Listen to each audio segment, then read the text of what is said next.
internationale et de la francophonie Québec, ainsi que le Centre de communication adapté. Et pour mieux comprendre l'implication de ces deux partenaires dans la mise en œuvre de ce projet, nous allons les écouter. Mesdames, Messieurs, nous allons accueillir chaleureusement le représentant du Centre de communication adapté, M. Guy Gendron, dans ses propos de circonstance. Moi, je suis au max ici. Alors, voilà.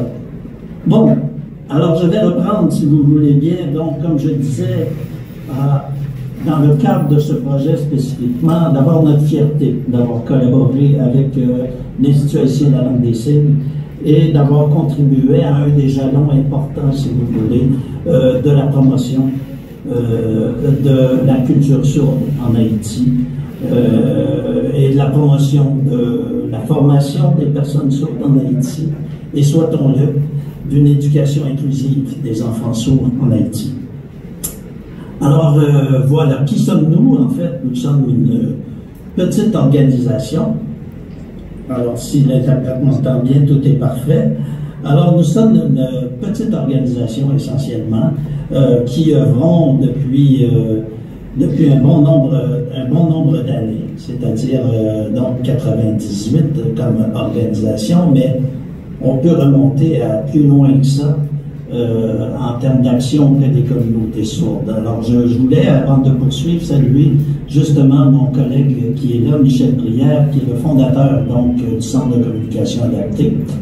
Et je veux saluer aussi Mme Maud Côté, qui est conseillère au Pépite Antilles et Amérique centrale du MRIF.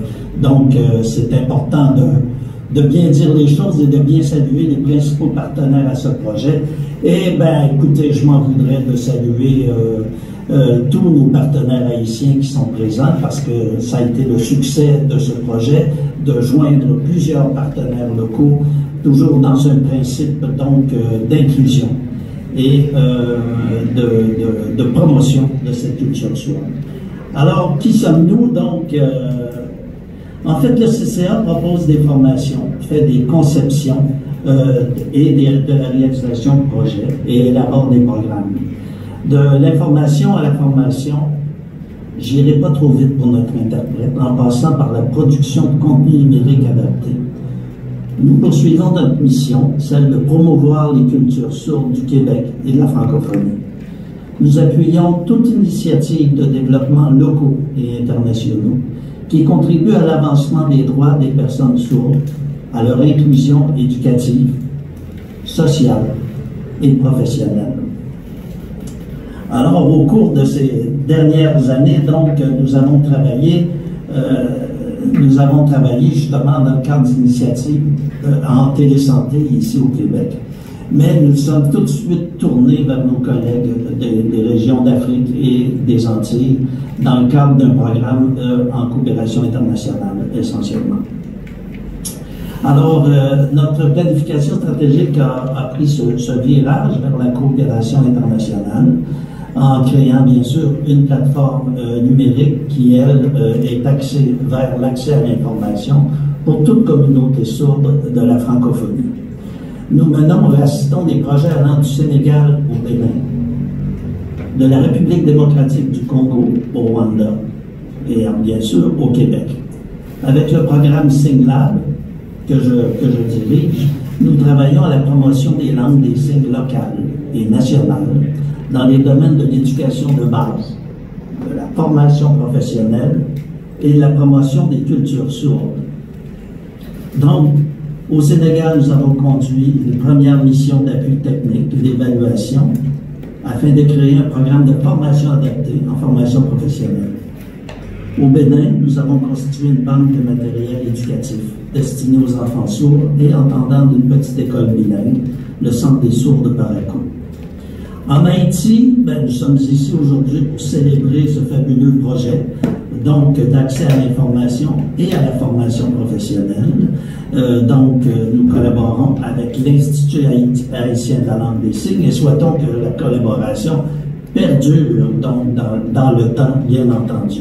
En République démocratique du Congo, nous avons contribué aux 10 journées de sensibilisation sur la lutte contre la marginalisation des filles et des femmes sourdes en RDC.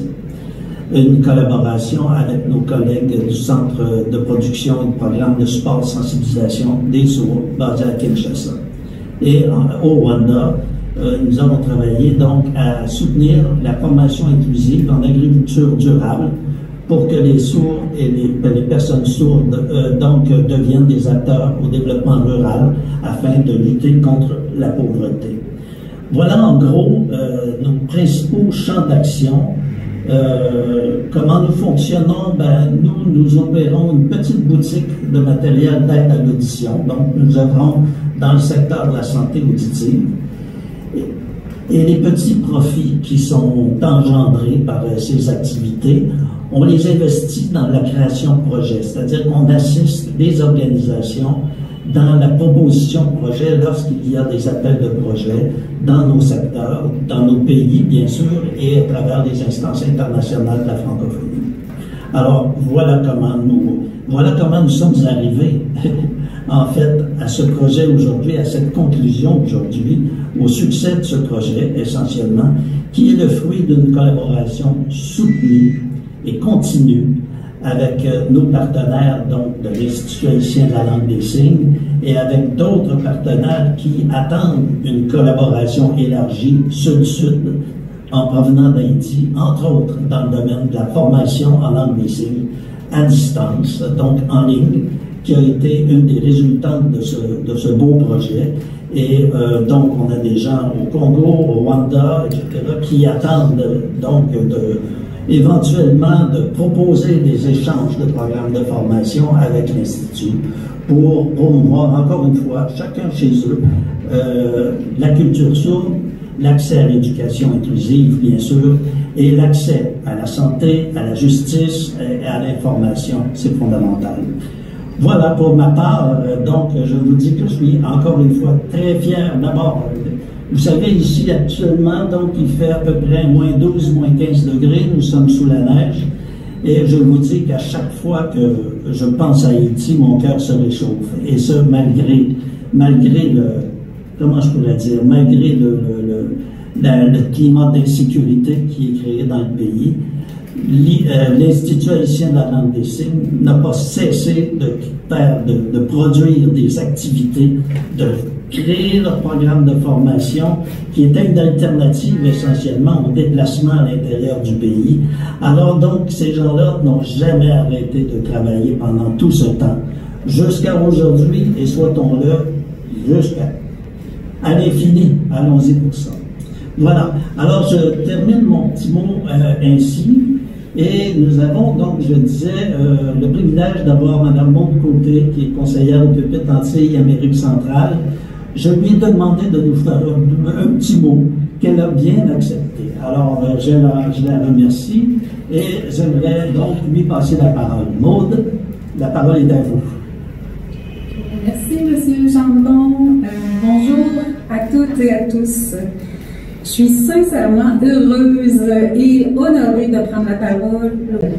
Je profite du moment pour souligner la présence de ma collègue Tania Garcia, qui est une précieuse collaboratrice. C'est elle qui coordonne toutes nos coopérations. Bonjour Tania.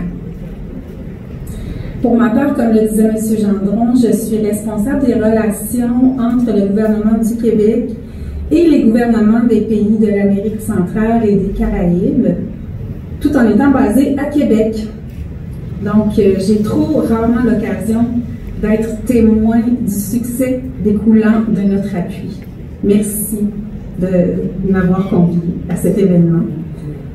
Je me réjouis d'autant plus des résultats qui sont impressionnants, des résultats de vos efforts. Vous avez mené votre projet avec conviction et adaptabilité dans un contexte qu'on sait difficile. Ce projet est vraiment un bel exemple de coopération internationale. Il fait une réelle différence dans la vie des individus.